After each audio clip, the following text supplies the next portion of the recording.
মানুষের কোন বিষয়ে অহংকার থাকে?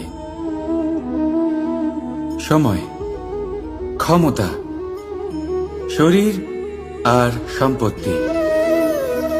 আর এই চারটেই সর্বদা সঙ্গে থাকে না। কি বিচিত্র ব্যাপার! আপনি নিজেই দেখুন, সময় আজ ভালো হলেও কাল অবশ্যই খারাপ হতে পারে।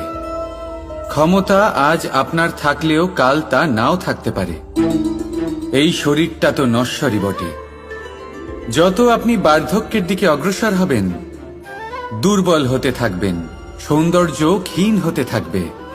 আর সম্পত্তি আজ আপনার, কাল অন্য কারোর হয়ে যাবে।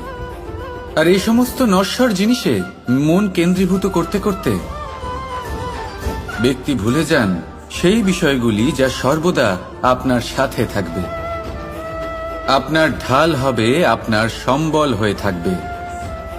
আর তা হল আপনার স্বভাব, বুদ্ধি, সৎসঙ্গ আর খাঁটি সম্পর্ক।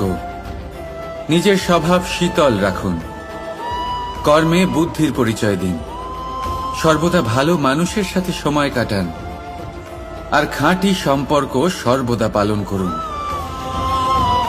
জীবনে।